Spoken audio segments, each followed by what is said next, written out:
Welcome to the deep dive. Today, we're looking at something pretty remarkable. Church planting movements, CPMs. We're not talking slow growth here. This is rapid multiplication. Disciples, churches, just spreading up like wildfire across generations. Exactly. And you know what's so fascinating is often who ends up sparking these things. Right. It's rarely the person you'd pick out of a lineup. Forget the big name speaker.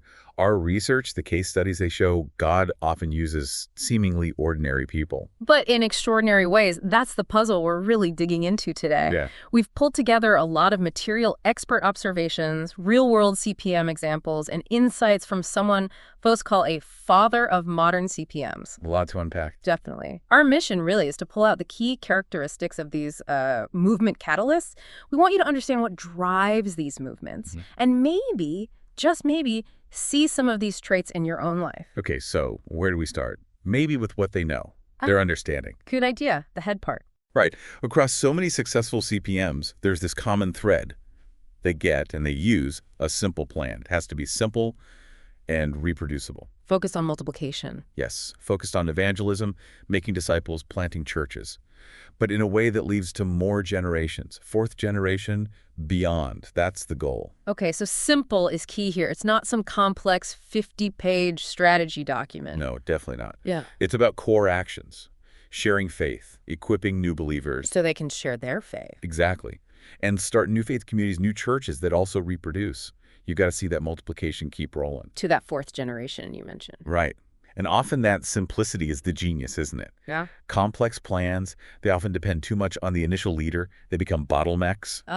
Okay. These catalysts, they focus on core things anyone can grasp, Right. transferable actions. They understand kingdom growth principles, how that multiplication actually, works. They're tracking it too, right? Watching the generation. Constantly. Are the churches planting churches? Are those churches planting more? And they're learning, always adapting based on what works and what, doesn't. It sounds very practical, very grounded, but it's not just strategy, is it? You mentioned scripture. Oh, absolutely not just strategy. Huge connection to Scripture. They know the Bible deeply, Right. and they consistently point people back to it. As the ultimate authority. Yes, the final word. Not personal opinions, not traditions necessarily, but the Bible itself. Keeps the focus pure. It does. Yeah. And that focus is incredible. They know it's essential for movement growth, and they avoid the distractions, the secondary stuff. Their eyes are on the prize, multiplication. Okay, so that's the head. What about the heart? The inner person, the being. Yeah. This is where you see the fire, the passion. Tell me about that. The case studies just scream it. An intense, almost consuming desire. A passion to reach all the lost people in their group, their area. All of them. Every single one. It leads to this single-mindedness, this relentless work ethic, an unwavering drive. It's like nothing else matters as much. That sounds exhausting, honestly. It can be, but it's fueled differently. And it's not just a quick burst of energy. It's tenacity, persistence. They refuse to take no for an answer. Refuse to quit. Obstacles are just bumps in the road. More like learning opportunities, challenges to figure out. It often means real sacrifice too, time, resources. There's this sense of urgency. Yeah. Eternity is on the line for people. Wow. And behind that drive, you mentioned spiritual authenticity. Yes, deeply spiritual. They genuinely believe they hear from God, and crucially, they obey. That connection fuels the vision. Absolutely. It creates this unshakable vision, a conviction. One source said it's like they feel God holds me responsible. You think of John Knox, right? Give me Scotland or I die. It's that level of intensity. That's powerful. It is. And it has to be matched with integrity. Yeah. Living right before God and people. Strong faith believing God can do this now. Not just someday, but right here, right now. Exactly. Guided by the Spirit, pursuing holiness. Yeah. And just this deep love, Love for God, love for the people they're reaching, sharing their lives with them. And they keep learning. It's not a one-time vision download. No way. Yeah. Lifelong learners. Always looking for ways to be more effective for that vision. And perseverance. Just consistently doing the right things, day in, day out, pushing through. It's a marathon. Okay, head, heart. What about hands? The doing. What actions define them? Right. The doing, well, first off, prayer. Central. Absolutely central. They pray Yeah. constantly, fervently for the lost. And they get others praying too, mobilizing prayer. And they expect God to show up. Expecting answers, even miracles. Yes. Expecting demonstrations of God's power, it fuels their action. Which is what kind of action? Very focused. It's intentional. They are actively sharing the gospel, constantly, Mm-hmm. personally discipling new believers, Yeah. starting those reproducible churches, mentoring new leaders. And what are they not doing? Good question. They're spending minimal time on admin, bureaucracy, committee meetings that go nowhere. Their time is laser focused on what actually fuels multiplication. Makes sense. More training, too. Tons of training. Training as many as possible new believers, older believers, to be trainers themselves, using those simple, reproducible methods. Creating that ripple effect. That's it. And as things grow, they're developing leaders, empowering those upper-level leaders to guide the expansion. And they're checking their work. Right. Evaluating. Ruthlessly. Always looking at the results. Are we seeing fruit? Is it multiplying? If not, why not? And they change things. They adapt. No sacred cows when it comes to methods if they aren't working. Okay, one more category. House. How they relate. Their Yeah. connections. Yeah, this is interesting. They build their primary relationships within the context, with local believers, with lost people who are culturally part of that target group. Not sticking with people from their own background. Often, no. The deep investment is with the locals. It's about being embedded. And finding local partners. Huge focus. Investing significant time identifying, casting vision, training local partners who can reproduce the work themselves. Always looking for those locals who can start new streams of the movement. It's about indigenous leadership from day one. And holding them accountable. Yes, but lovingly. Consistent accountability focused on obedience. Are they doing what they learned, and are they reproducing it? They really pour into leaders who are showing fruit, multiplying disciples and churches across groups and generations. They sound protective, too. Fiercely protective of the movement's DNA. Guarding it from things that could slow it down, dilute it, or stop it. External pressures, internal drift. They're vigilant. Okay, that paints a really clear picture from those case studies. Now, you mentioned insights from Bill, this father of modern CPMs. Does he echo these points? He really does, and maybe sharpen some of them. He talks about that intense burning passion again, seeing widespread salvation in a specific place or people group, always focused on the unreached. Generating that urgency you mentioned. Yeah, wanting to reach the maximum number of people as quickly as possible. He says they have this profound awareness of heaven and hell. It makes lostness the absolute top priority. The eternal destiny of people weighs heavily. And the perseverance. Unwavering. Bill calls it a tenacious spirit, refusing to be discouraged. Failures aren't stops, they're feedback. Feeling forward. Exactly. Learning, adapting, improving for next time. And that flexibility comes up again. Big time. They are not married to methods. They're learners seeking effectiveness, rigorous self-evaluation.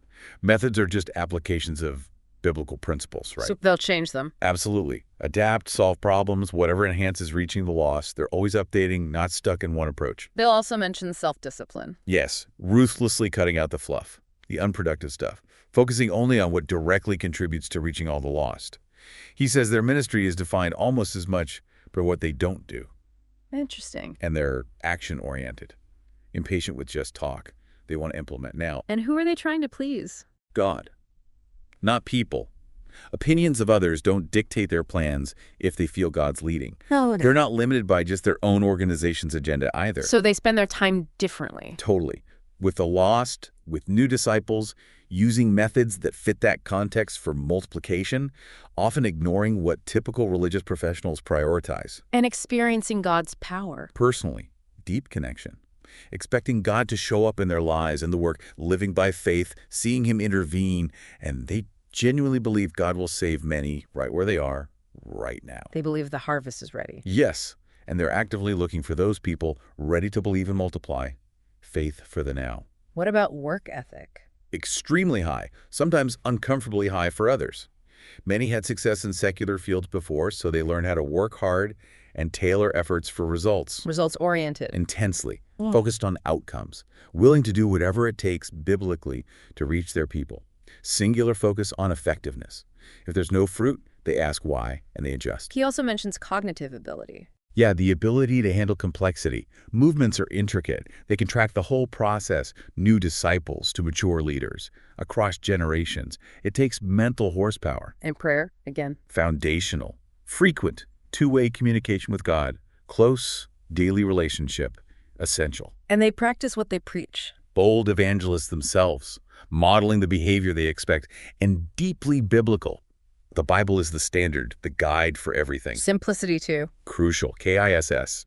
Keep it simple, stupid. So it's reproducible by anyone, anywhere in the movement. And they're often seasoned believers. Often, yeah. Mature believers who've been through stuff, hardships, suffering, challenges inside and out, tested and proven faithful. So ultimately, Bill boils it down to Hear God and obey. That's the core. Driven by that conviction, God holds me responsible for these people. Their lives are about obedience, to reap that harvest for God. these characteristics are incredibly consistent and Yeah. powerful.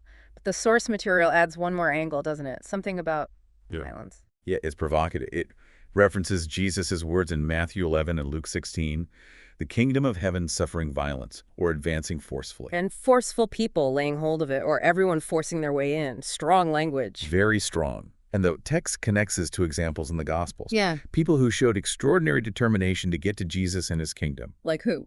Well, the disciples dropping everything immediately. The leper breaking purity laws. The demoniac shouting his healing everywhere. Zacchaeus instantly quitting his job. The friends lowering their buddy through the roof. Right. The woman with the issue of blood pushing through the crowd. Jairus, the synagogue ruler, humbling himself publicly. The blind men yelling for Jesus despite the crowd. They weren't passive bystanders. Not at all. They showed this desperate hunger for God, for the kingdom. Yeah. Pushing past disbelief, ridicule, shame, whatever obstacle was there. They just wouldn't be denied. Wow. They refused to take no for an answer. Exactly. Which leads to that really challenging question the material poses to, well, to you, the listener. Which is, Are you hungry enough for God and his kingdom coming to be described as violent? That intensity, that forcefulness in pursuit, it's convicting. it really is. So, as we wrap up this deep dive, what's the main takeaway you want people to hold on to? I think it's that blend we see in these catalysts. It's the head understanding multiplication. It's the heart that burning passion. It's the hand's relentless focused action. And the house relational depth, empowering others. All working together. Yes. And often marked by that tenacious, maybe even violent pursuit of God's purposes, that refusal to give up. It definitely gives us all a lot to think about. We'd encourage you listening to reflect on these characteristics. Which ones resonate? Where might there be room for growth? Yeah, absolutely. And maybe a final thought to chew on. Could the intensity of our desire for God and his kingdom actually correlate with the impact we have? A challenging thought. It is. What obstacles in your life, your context? Right. What might you need to, well, violently push past to see more of the kingdom break through around you?